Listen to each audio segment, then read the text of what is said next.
Bonsoir à tous et bienvenue dans cette édition du journal Le Sommaire. Pouvez-vous passer une journée sans téléphone portable? La communauté internationale consacre ce 7 février à la journée mondiale sans téléphone portable. Objectif, réfléchir à l'usage que l'on fait de cet appareil. La thyroïde produit des hormones qui régulent de nombreuses fonctions du corps humain. Les troubles liés à cette glande constituent un problème de santé publique dans le monde. Et puis le conte, un véritable art qui relate des récits dans le but d'instruire ou distraire ceux qui écoutent. Même s'il est en voie de disparition, le conte occupe une place importante dans la société.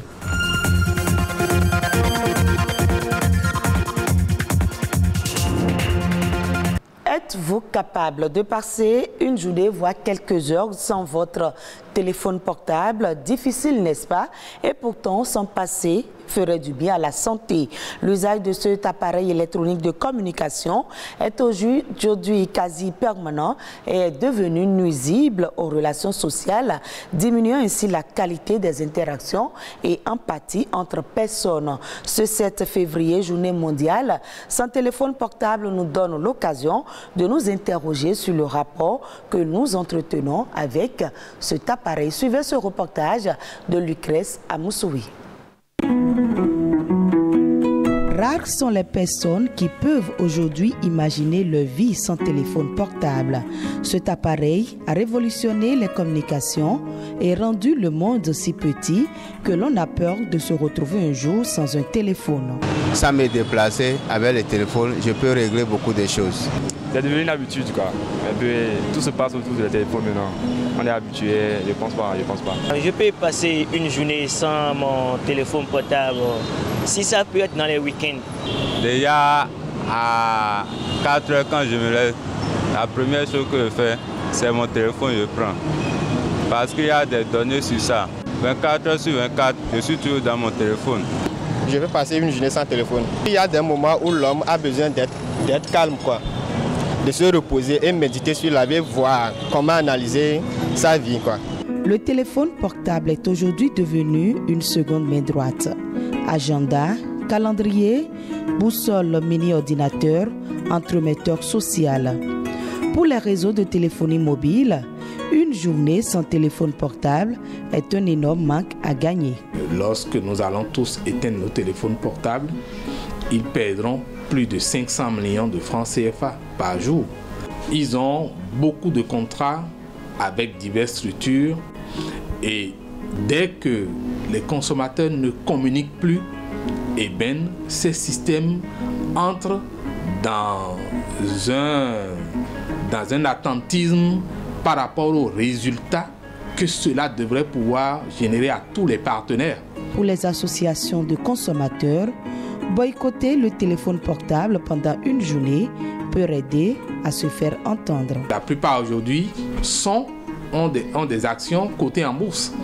Et donc, lorsque vous avez un service qui est boycotté comme ça, c'est que la valeur des actions peut chuter. Et quand c'est comme ça, ce n'est pas bien pour les finances de votre entreprise. Et c'est d'ailleurs se basant sur ces effets, ces impacts-là, que le consommateur devrait utiliser le boycott, abandonner son téléphone ne serait-ce que pour une journée, pour montrer aux opérateurs que le vrai patron, c'est le consommateur et non pas les fournisseurs.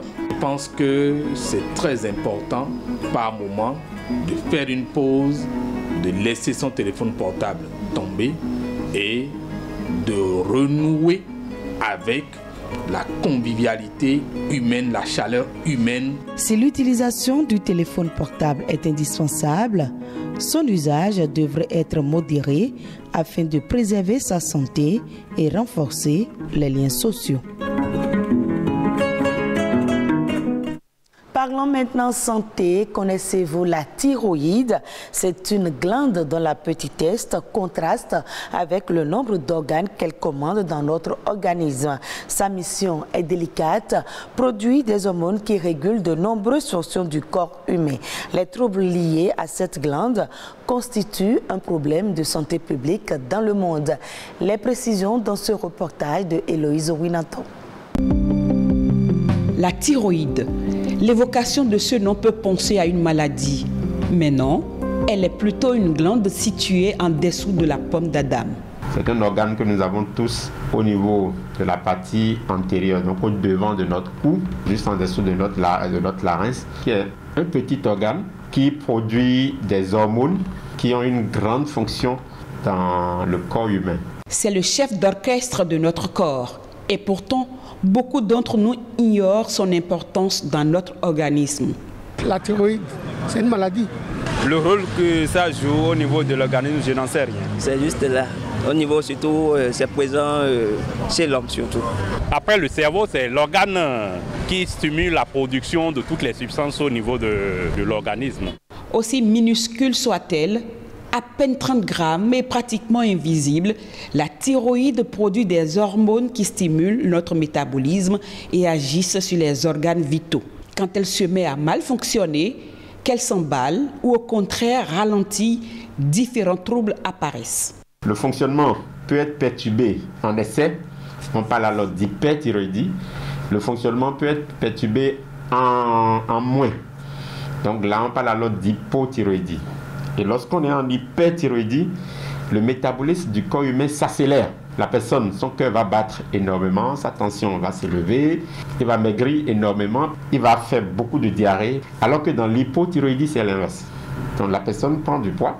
Sur le plan mental, il est un peu ralenti, il va être un peu plus constipé, son rythme cardiaque va être un peu plus bas sur les organes génitaux. Dans l'hyperthyroïdie, parfois, ça peut perturber énormément les règles. Dans l'hypothyroïdie, ça peut retarder les règles. Et dans les deux cas, ça peut perturber la fertilité. Les symptômes sont souvent apparents, mais peuvent être aussi cachés. Judith est en apparence bien portante, mais quelques signes laissent a priori penser qu'elle souffre d'un dérèglement thyroïdien.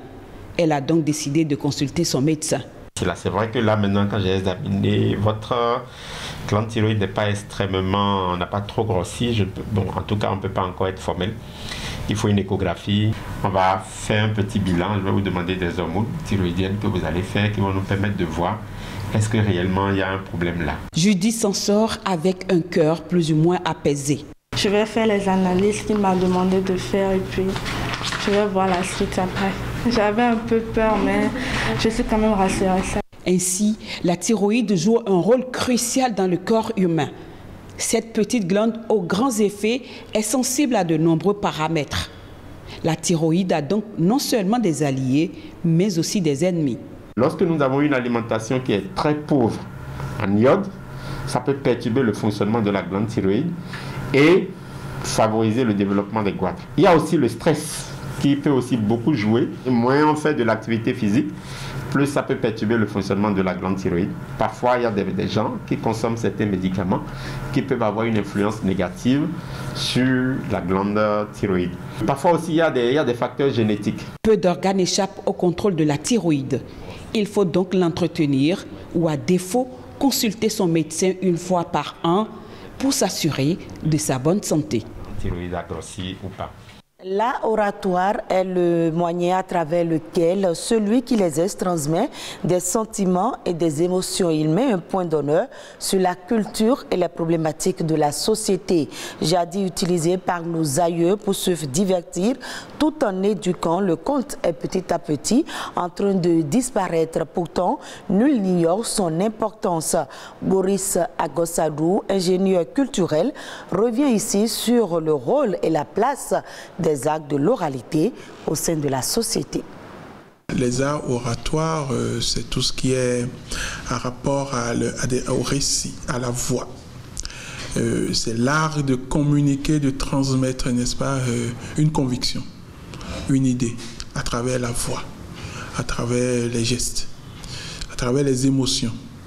Après, la colonisation faisant son chemin, Senghor principalement, et toute une catégorie d'écrivains ont connu l'écriture, et ceux-là étaient les pionniers de la vraie oralité, parce que c'est eux qui ont transcrit, c'est eux qui ont remis ce que les anciens disaient, voilà, c'est eux qui ont mis ça dans des bouquins. Le rôle de l'art oratoire, c'est comme tout art, c'est de changer des comportements, n'est-ce pas, de décider, de permettre, n'est-ce pas, à ceux qui peuvent décider de décider, c'est de développer, c'est de changer, n'est-ce pas, des méthodes de vie, des comportements de vie, d'adopter des bonnes pratiques. Ils ont toujours à la fin ou au début une leçon de morale. Une leçon de morale. Et quand vous écoutez vous suivez cette leçon, alors là, vous changez. Au moins, vous vous rappelez qu'il y a telle chose qui a été dite à un moment donné par tel orateur. Le conteur, il peut, sur des faits de société, peut se décider, n'est-ce pas, de parler, par exemple, de ceux qui brûlent le feu, ou ceux qui ne s'arrêtent pas au feu, voilà, vous comprenez, ceux qui urinent en pleine rue, vous voyez, ceux qui, voilà. Donc, forcément, ceux qui s'y intéressent et s'y collent changent. Suivons à présent la Nation en bref avec Ulvaeus Balogun.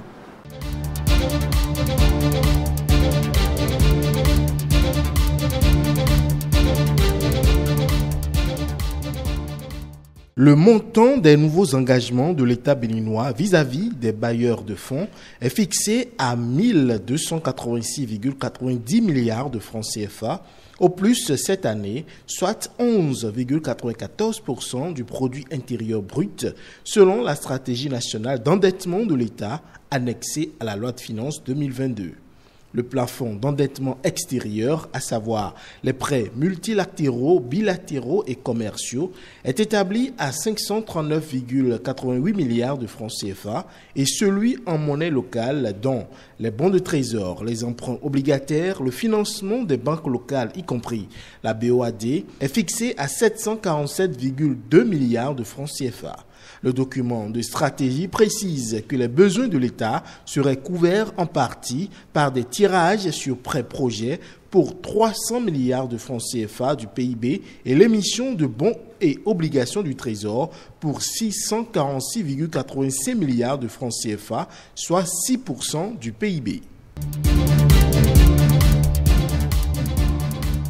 Et pour sa première opération sur le marché financier de l'UEMOA pour le compte de l'année 2022, le Bénin a obtenu 67 milliards de francs CFA sur une demande de 70 milliards. Le but de cette première émission d'obligations assimilables du Trésor du Bénin sur le marché des titres publics de l'UEMOA est de mobiliser l'épargne des personnes physiques et morales en vue d'assurer la couverture des besoins de financement du budget de l'État.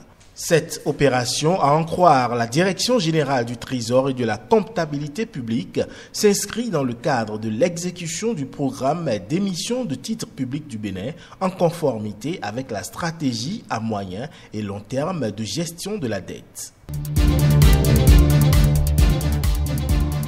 Et dans le cadre de la migration des documents préalablement délivrés dans le guichet unique des opérations du commerce extérieur vers le guichet unique du commerce extérieur, la Direction générale des douanes a lancé depuis le 1er février 2022 la délivrance du rapport d'inspection phytosanitaire pour les produits halieutiques et l'autorisation de débarquement pour les produits de la pêche. Les 10 documents sont délivrés respectivement par la Direction de la production végétale et la Direction de la production halieutique sur la base de la déclaration de douane.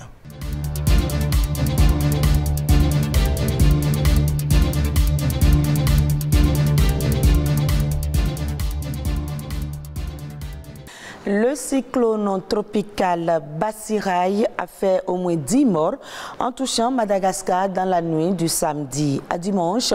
S'il a perdu de sa puissance, des inondations restent toutefois à craindre en raison de fortes pluies, indique Météo Madagascar. Des bâtiments effondrés et des toitures arrachées. La ville de Mananjari a subi de plein fouet le passage du cyclone Batsirai. Des vents de 160 km/h et des rafales à plus de 230 km/h ont ravagé cette ville côtière située à environ 500 km au sud de la capitale Antananarive. Sur le front de mer, le vent et la houle ont noyé sous le sable les habitations. La ville est inondée et les habitants démunis. Tena ny 95% mba izakako anazy 100% dia potika tanteraka eto ary hitasika zao dia misy olona magnano anazy eto na ny laniny dia sianana ny ranomasina niakatra na endray fa ranobe dia tena mametraka aminareo fitondram-panjakana mba izay akaiky faran'izay aingana ny manan'izany fa tena simba tanteraka ny tanàna. Difficile pour le moment d'établir un bilan précis des dégâts. Selon les autorités malgaches, plus de 40 000 personnes ont été déplacées et plusieurs autres seraient mortes.